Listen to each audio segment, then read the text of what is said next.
नमस्कार, स्वागत है आप सभी का। मैं हूं हिमांशु और आप देख रहे हैं हलचल इंडिया। बेबाक खबर तेज असर। आइए जानते हैं आज की खबरें। सहारनपुर पहुंचे उत्तर प्रदेश के मुख्यमंत्री योगी आदित्यनाथ और केंद्रीय गृह मंत्री अमित शाह ने मां शाकुंभरी देवी विश्वविद्यालय का किया शिलान्यास।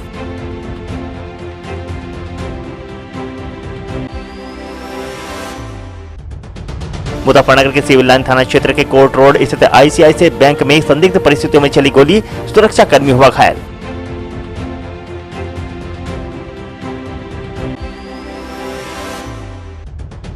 मुजफ्फरनगर के चरथावल क्षेत्र के गांव न्यामू निवासी कुलदीप त्यागी को भारतीय किसान यूनियन का ब्लॉक अध्यक्ष नियुक्त करने पर हुआ जोरदार स्वागत।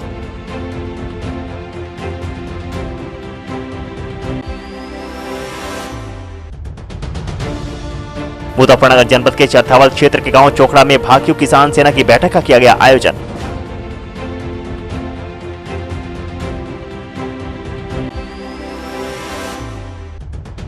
मुजफ्फरनगर के मुख्य चिकित्सा अधिकारी कार्यालय पर स्वास्थ्य संविदा कर्मचारियों का धरना दूसरे दिन भी जारी।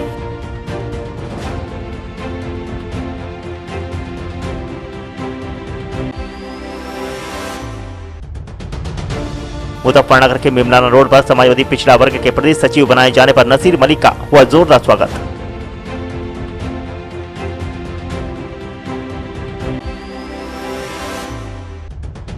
शामली के थाना भवन कस्बे में भूमाफियाओं के अवैध कब्जों पर चला प्रशासन का चाबुक, बुलडोजर से कराए गए निर्माण ध्वस्त।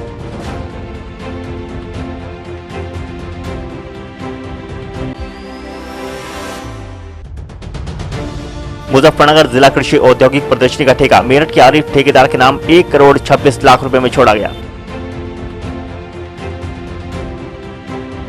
और अब खबरें विस्तार के साथ। सहारनपुर पहुंचे मुख्यमंत्री योगी आदित्यनाथ और गृह मंत्री अमित शाह ने मां शाकुंभरी देवी यूनिवर्सिटी का शिलान्यास किया। मां शाकुंभरी देवी राज्य विश्वविद्यालय के शिलान्यास कार्यक्रम में उत्तर प्रदेश के मुख्यमंत्री योगी आदित्यनाथ के साथ ही केंद्रीय गृह मंत्री अमित शाह भी सहारनपुर पहुंचे। उत्तर प्रदेश के मुख्यमंत्री योगी आदित्यनाथ और केंद्रीय गृह मंत्री अमित शाह ने जनसभा को भी संबोधित किया। सहारनपुर जनपद में शिलान्यास होने जा रहे मां शाकुंभरी देवी विश्वविद्यालय के लिए उत्तर प्रदेश सरकार ने 50.43 एकड़ जमीन पर विश्वविद्यालय बनाने के लिए 92.04 करोड़ प्रथम चरण में देने की घोषणा की। जून 2023 तक निर्माण कार्य पूरे होने की भी अवधि रखी गई है। इस विश्वविद्यालय के बनने से शामली, मुजफ्फरनगर के साथ ही जनपद सहारनपुर के विद्यार्थियों को अब बाहर की यूनिवर्सिटी में दाखिला नहीं लेना पड़ेगा। आने वाले समय में लाखों विद्यार्थी इससे लाभान्वित होंगे। योगी आदित्यनाथ व अमित शाह के साथ कार्यक्रम में मौजूद उत्तर प्रदेश के उप मुख्यमंत्री डॉक्टर दिनेश शर्मा, कृषि मंत्री सूर्य प्रताप शाही, गन्ना मंत्री सुरेश राणा, आयुष मंत्री डॉक्टर धर्म सिंह सैनी के साथ अन्य विधायकगण और नेतागण भी शिलान्यास स्थान पर पहुंचकर विश्वविद्यालय का शिलान्यास किया। शिलान्यास कार्यक्रम में संबोधन के बाद मौके पर मौजूद सभी नेता और मंत्रीगण से मुलाकात करने के बाद उत्तर प्रदेश के मुख्यमंत्री योगी आदित्यनाथ ने केंद्रीय गृह मंत्री अमित शाह करीब 3 बजे हेलीकॉप्टर से सरसावा एयरपोर्ट के लिए रवाना हो गए, जहाँ से वह अपने अपने गंतव्य की ओर रवाना हुए। उत्तर प्रदेश के मुख्यमंत्री योगी आदित्यनाथ ने कहा कि पहले पश्चिम उत्तर प्रदेश के लोगों को डर के मारे पलायन करना पड़ता था। हमारी सरकार में ना तो दंगे हुए हैं और न ही पलायन। इसी के साथ किसानों को 1,42,000 करोड़ रुपए का गन्ना भुगतान प्रदेश की सरकार ने किया है। उत्तर प्रदेश सरकार विश्वविद्यालय के निर्माण कार्यक्रम को आगे बढ़ा रही है। इस विश्वविद्यालय को 264 महाविद्यालयों से जोड़ा जाएगा। लाखों विद्यार्थियों को इसका लाभ मिलेगा और साथ ही साथ 2022 से इस विश्वविद्यालय में पाठन शिक्षा का कार्यक्रम भी शुरू किया जाएगा।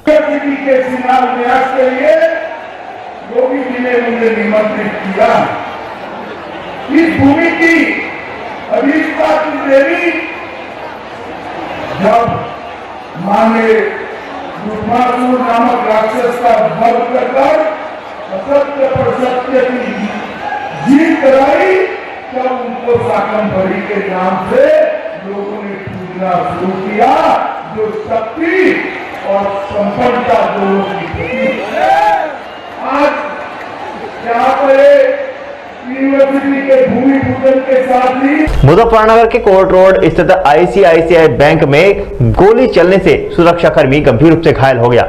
मुजफ्फरनगर जनपद में उस वक्त आईसीआईसीआई बैंक में हड़कंप मच गया जब संदिग्ध परिस्थितियों में बैंक गार्ड गोली लगने से घायल हो गया। घटना की सूचना पर पहुंचे पुलिस ने घायल बैंक गार्ड को हॉस्पिटल में भर्ती कराकर मामले की जांच शुरू कर दी। दरअसल मामला सिविल लाइन थाना क्षेत्र के कोर्ट रोड का है, जहां स्थित आईसीआईसीआई बैंक में गुरुवार की सुबह अचानक बैंक गार्ड सुमेंद्र सैन संदिग्ध परिस्थितियों में गोली लगने से घायल हो गया। घटना की सूचना मिलते ही मौके पर पहुंची पुलिस ने बंदूक को अपने कब्जे में लेकर घायल बैंक गार्ड को उपचार के लिए जिला चिकित्सालय भर्ती करा दिया। जहां से गंभीर हालत के चलते डॉक्टरों ने बैंक गार्ड को मेरठ के लिए रेफर कर दिया। इस पूरे मामले पर जहां आईसीआईसीआई बैंक के अधिकारी कुछ भी बोलने को तैयार नहीं है, तो वहीं पुलिस अधिकारियों की माने तो आईसीआईसीआई बैंक में तैनात रिटायर्ड फौजी बैंक गार्ड सुमेंद्र सेन को दुर्घटनावश उसकी खुद ही बंदूक से गोली लग गई, जिसकी स्थिति गंभीर होने के कारण उसे मेरठ रेफर कर दिया गया है। बहरहाल पुलिस टीम बैंक में सीसीटीवी फुटेज को कब्जे में लेकर इस मामले के सभी बिंदुओं पर गहनता से जांच कर रही है। ये आईसीआईसी बैंक में सुमेंद्र सेन नाम का सुमेंद्र सेन जो है एक व्यक्ति रिटायर्ड फौजी है, ये गार्ड है। सिक्योर डिपॉजिट कंपनी है जो कि कैश निकालने का और कैश निकाल के बैंक में जमा करने का काम करती है, उसी कंपनी का ये गार्ड है। और अभी जानकारी में आया है कि दुर्घटनावश उसकी जो खुद की बंदूक है उसी से गोली चली और उसी को लगी हुई है, जिसमें कि उसकी अभी स्थिति स्थिर है और उसको मेरठ रेफर किया गया है। बाकी और जो पहलू हैं उस पर हम लोग गहनता से जांच कर रहे हैं। कैसे लगी गोली, कुछ पता चला? अभी इसमें जो सीसीटीवी कैमरा है, सीसीटीवी फुटेज में उसकी पूरी क्लियर नहीं हो रहा है, चूंकि पूरा जो ऊपर का पोर्शन उसमें नहीं दिख रहा है, केवल पैरों तक का ही पोर्शन आ रहा है। ऐसा प्रतीत होता है कि शायद वो या तो उससे गोली अचानक चल गई या उसकी बंदूक हो सकता है जमीन में नीचे लगने के कारण चल गई हो, और जो भी उसमें संभावनाएं हैं सभी चीजों पर पुलिस जांच कर रही है। हालत कैसी है? हालत अभी स्थिर है, मेरठ रेफर किया गया है। मुजफ्फरनगर के मुख्य चिकित्सा अधिकारी कार्यालय पर चल रहा संविदा स्वास्थ्य कर्मचारियों का धरना प्रदर्शन दूसरे दिन भी जारी रहा। मुजफ्फरनगर के मुख्य चिकित्सा अधिकारी कार्यालय पर चल रहा संविदा स्वास्थ्य कर्मचारियों का धरना दूसरे दिन भी जारी रहा। वेतन विसंगति दूर करने की मांग को लेकर चल रहा धरना प्रदर्शन दूसरे दिन पूरे उत्साह के साथ शुरू हुआ, जहां पर संविदा स्वास्थ्य कर्मचारियों ने अपनी विभिन्न मांगों को लेकर जमकर नारेबाजी की और हाथों में तख्तियां लेकर प्रदर्शन किया। संविदा कर्मचारियों ने कहा कि जब तक उनकी मांगे पूरी नहीं होती तब तक उनका धरना प्रदर्शन जारी रहेगा। जी, हम 12-13 साल से इसमें एनएचएम के तहत हम कर्मचारी हैं, तो हम चाहते हैं कि हमारा परमानेंट भी हमें किया जाए और सबसे पहली मांग है हमारी वेतन विसंगति कम से कम दूर की जाए। हम इतने शर्मनाक मानदेय पे काम कर रहे हैं कि हम किसी को बता भी नहीं सकते, तो ये तो सरकार के लिए एक बहुत ही बड़ा अत्याचार है कि समान कार्य और वेतन में इतना ज़्यादा फर्क, ये दोहरा जो व्यवहार हमारे साथ हो रहा है, हम सबसे पहले इससे छुटकारा पाना चाहते हैं। कोरोना की तेजी लहर का बढ़ता डर, एक तरफ आप लोग धरने पर बैठ गए, कैसे सामना करते? हमने कोरोना की 2 लहर, अगर ये देश अगर इन कोरोना की 2 लहर से लड़ पाया तो सिर्फ इन संविदा कर्मचारियों की बदौलत। ये आप भी जानते हैं और ये सरकार भी अच्छे से जानती है। जिस तरीके से हमारी आशा बहन और जिस तरीके से हमारे संविदा के डॉक्टर जिन्होंने इमरजेंसी में ड्यूटी की बिना कोविड की परवाह की, और कुछ हमारे शहीद हुए और कुछ केवल जान जाते जाते जिनकी बची है, उनको ना कोई प्रोत्साहन राशि तक दी गई और ना ही उन्हें कोई उनका ये पुरस्कार है कि आज हमें धरने पर बैठना पड़ रहा है। तो कब तक ये चलने वाला है? अनिश्चितकालीन धरना, जब तक हमारी मांगे पूरी नहीं होगी हम यहाँ से उठने वाले नहीं हैं। तो मांगे अगर नहीं मानी जाती है, अगला कदम क्या आप लोगों का? धरने पे एज इट इज हम बैठे रहेंगे।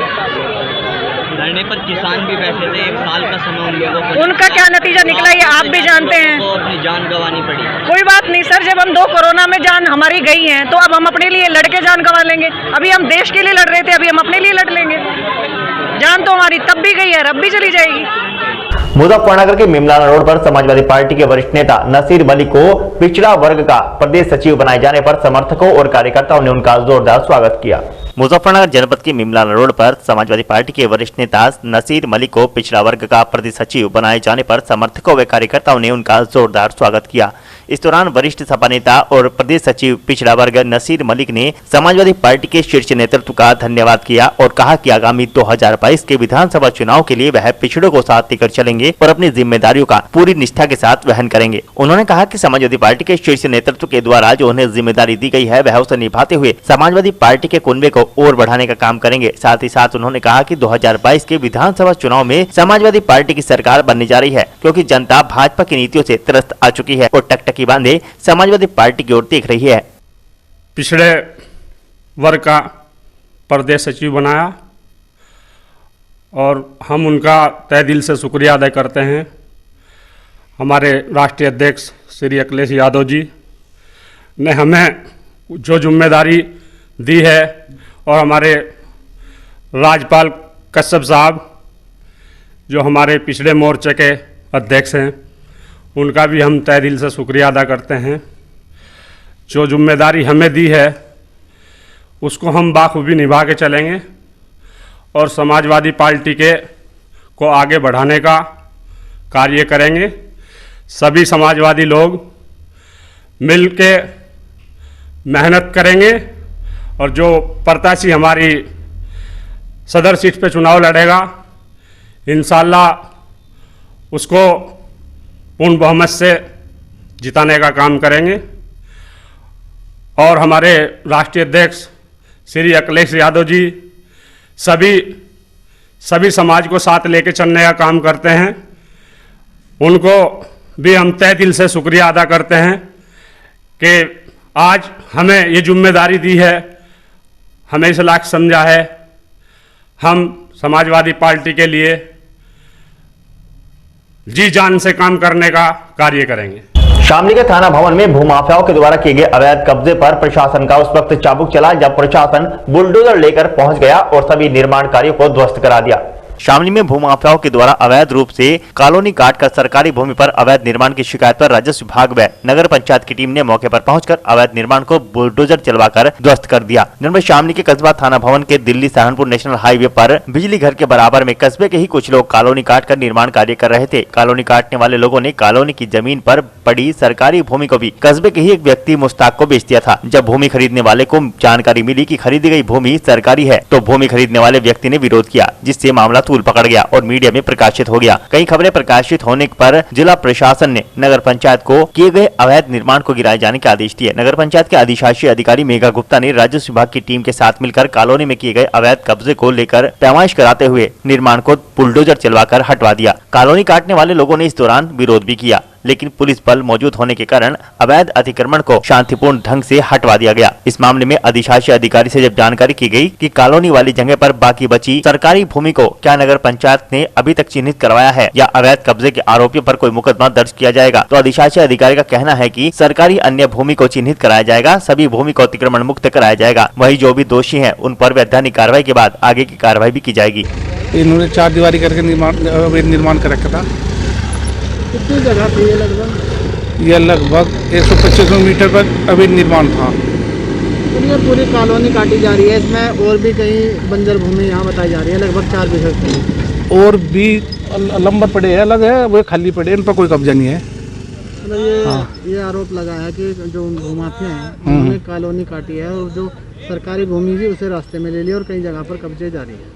नहीं, जो रास्ता था वो रास्ता भी खाली है, जो जिस पर जो अतिक्रमण कर रखा था उसको खाली करा देगा आज। जी, नगर पंचायत की भूमि पर अवैध अतिक्रमण की शिकायत प्राप्त हुई थी, जिसमें यहाँ पे राजस्व टीम के साथ में पैमाइश कराई गई। तो ये भूमि नगर पंचायत की निकली जिसमें की, और इसे इन्हें नोटिस दिया गया था। पहले अतिक्रमणकारियों को इन्हें समय दिया गया था, पर्याप्त समय में इनके द्वारा ये जो निर्माण था वो नहीं हटाया गया। तो आज नगर पंचायत की टीम के द्वारा और राजस्व टीम के सहयोग से और पुलिस प्रशासन के सहयोग से इस निर्माण को गिराया गया। जिस तरह से निर्माण गिराया गया है पूरी तरह से अवैध था और कब्जा किया गया था, जी, क्या इस पर इनके खिलाफ कोई मुकदमा दर्ज कराया जाएगा? जी, अभी तो इनको निर्माण ये गिरा दिया गया है और इसमें आगे की कार्रवाई जो भी होगी वो इनके खिलाफ की जाएगी। मैडम, यहाँ जो कॉलोनी काटी जा रही है पूरी तरह से, इसमें कई जगह सरकारी भूमि है, क्या उनका भी चिन्हीकरण किया गया है, पैमाइश की गई? नहीं, उनकी चिन्हीकरण के लिए राजस्व टीम गठित की गई है, उनके साथ में मिलकर उनका पैमाइश की जाएगी। अगर अवैध निर्माण है तो उसे खाली कराया जाएगा। मुझे जानकारी आई थी मैडम, नगर पंचायत की तरफ से कोई प्रस्ताव भेजा गया है, वो कितनी भूमि का लगभग प्रस्ताव?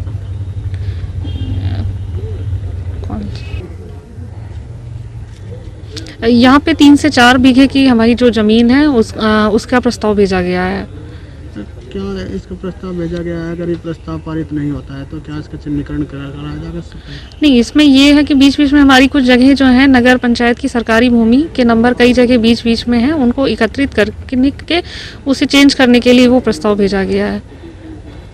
कई जगह पर कब्जे हैं, अगर वो कब्जे मतलब नहीं हटाते तो किस तरह की प्रक्रिया होगी? नहीं, जो भी कब्जे हैं उनके खिलाफ कार्रवाई की जाएगी, जो भी उचित कार्रवाई होगी वो की जाएगी। जिला कृषि औद्योगिक प्रदर्शनी मुजफ्फरनगर की तहबाजारी व अन्य ठेकों की नीलामी प्रक्रिया संपन्न हुई।